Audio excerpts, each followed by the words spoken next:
প্রত্যেক মানুষ নিজের জীবনে দুঃখ অনুভব করেন। প্রত্যেকের দুঃখ আলাদা হতে পারে।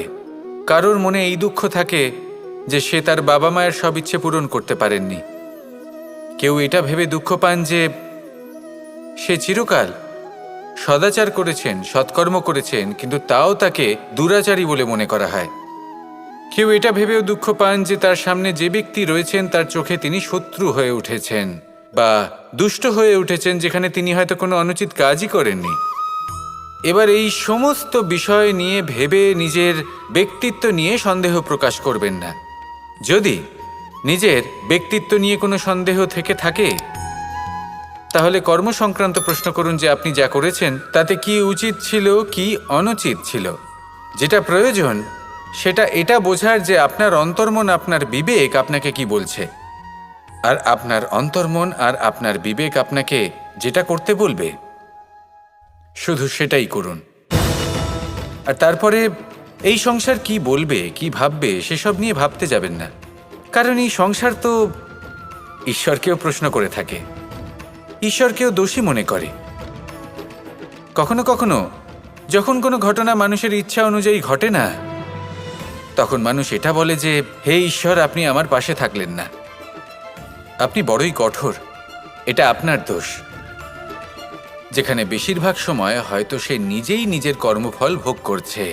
আর কখনো কখনো ঈশ্বর হয়তো তার জন্য আরো ভালো কোনো পরিকল্পনা করে রেখেছেন, কিন্তু মানুষ সেটা বুঝতে পারে না। তাই দিনের শেষে যেটা প্রয়োজন সেটা হলো নিজের মনের কথা বুঝতে হবে। আপনার বিবেক কি বলছে শুধু সেটাই করুন আর সামনে এগোতে থাকুন। আমার সাথে ভালোবেসে বলুন, রাধা রাধা।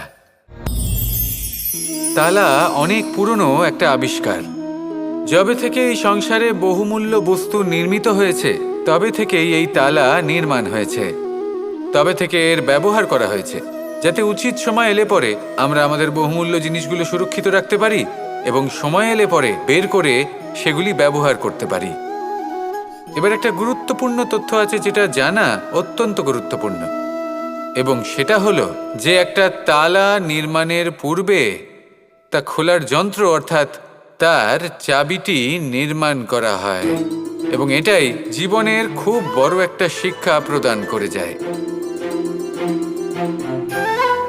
আমাদের জীবনে যখনই কোনো সমস্যা আসে তখন ভয়ভীত হওয়ার কোনো দরকার নেই, কারণ এই প্রকৃতি, এই ঈশ্বর এই সমস্যার সমাধান তথা এর চাবি আগে থেকেই নির্মাণ করে রেখে দিয়েছেন।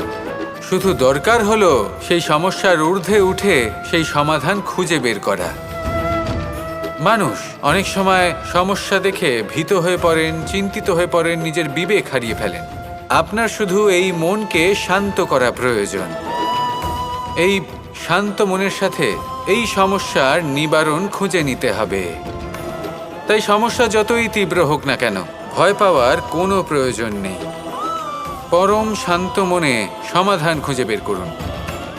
আসুন আমার সাথে ভালোবেসে বলুন, রাধা রাধা।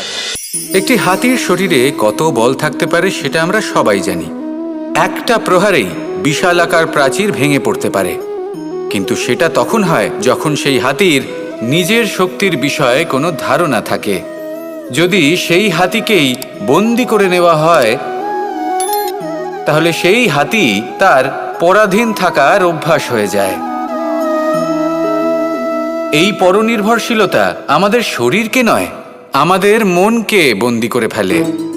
আর তার পরিণাম হলো এটাই যে আমাদের নিজেদের ওপর নিয়ন্ত্রণ থাকেই না। যদি নিজের ওপর নিয়ন্ত্রণ না থাকে, তাহলে নিজেদের প্রকৃত শক্তির সাথে আমরা কিভাবে পরিচিত হব? সেই জন্য এই সংসারের সবথেকে বড় আনন্দ হলো স্বাধীনতা। এই স্বতন্ত্রতাকে আনুন নিজের বিবেচনায়, নিজের চিন্তাভাবনায়, নিজের জীবনে। কারোর কথায় প্রভাবিত হবেন না। নিজের বিবেকবোধ জাগ্রত করুন এবং এগোতে থাকুন। যখন এই বিবেচনা স্বতন্ত্র হবে, তাহলে এই মন, জীবন স্বতন্ত্র হয়ে উঠবে, আর তখনই নিজের আসল শক্তি আপনার সামনে আসবে। আপনার সাহস, আপনার প্রতিভা আপনি জানতে পারবেন, তখনই জীবনে এগোতে পারবেন। তাহলে আসুন আর আমার সাথে ভালোবেসে বলুন, রাধা রাধা। মানুষ নিজের জীবনে সবকিছু লাভ করতে পারেন, সম্পত্তি, সাফল্য, সুখ, স্বাচ্ছন্দ্য। কিন্তু তারপরেও তার মনে একটি ভয় থেকে যায় যে কখনো যেন এমন কিছু না হয় যেটা ওকে এসে ভেঙে দেবে, তার অন্তর্মনকে ভেঙে দেবে, তার আত্মাকে ভেঙে দেবে। কিন্তু সত্যি কথা বলতে, কিছু ভাঙলেও তাতে ভয় পাওয়ার কোনো প্রয়োজন নেই। ভাঙার পরেই কিন্তু নতুন নির্মাণ হয়। এটাই তো প্রকৃতি আমাদের শেখায়। এই দেখুন না, যখন এই মেঘ বিভাজিত হয়, ভেঙে পড়ে, তবেই তো বর্ষা আসে, আর বর্ষার পরেই এই মাটির সিঞ্চন হয়। একটি বীজ সেটা ভাঙার পরে তবেই সেখান থেকে সে অঙ্কুরিত হয়। তাই ভেঙে পড়ার কথা শুনে ভেঙে পড়বেন না। তারপর যেসব নির্মাণ হতে চলেছে তার উপর মনোনিবেশ করুন। আর হ্যাঁ, যদি সংসারে এমন কিছু থাকে যা ভাঙবেন না, তাহলে সেটা হলো বিশ্বাস।